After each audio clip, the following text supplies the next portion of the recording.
ஏதாவது செய்ய ஏதாவது செய் ஏதாவது செய்.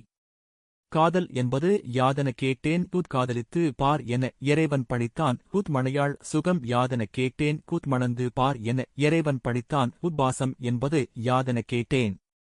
பகிர்ந்து பார் என இறைவன் பணித்தான் முதுமை என்பது யாதன கேட்டேன் முதிர்ந்து பார் என இறைவன் பணித்தான் இறப்புக்குப் பின் யாதன கேட்டேன் இறந்து பார் என இறைவன் பணித்தான் எல்லாவற்றையும் அனுபவித்துதான் தெரிந்து கொள்ள வேண்டும் என்றால் ஆண்டவனே நீ எதற்கு என்றேன் ஆண்டவன் அருகில் வந்து அந்த அனுபவமே நான் தாண்டா மனிதா என கடவுள் கூறினார் மனதுக்குள் எப்போதும் ஒரு குரல் ஒலித்துக் கொண்டே இருக்க வேண்டும் அப்போது தான் மனம் எப்போதும் உற்சாகமாக இருக்கும் வில்லிலிருந்து போன அம்பும் வாயிலிருந்து போன வார்த்தையும் திரும்பி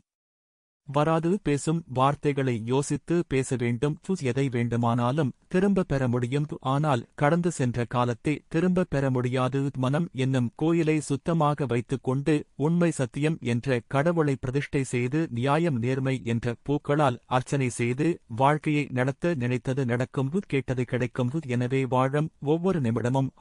பூர்வமாக சிந்தித்து அறிவு பூர்வமாக செயல்பட்டு ஏதாவது செய் என்ற உள் மன உணர்வுகளுக்கு ஏற்ப உபயோகமாக செயல்பட்டு சந்தோஷமாக வாழ்வாங்கு வாழ வாழ்.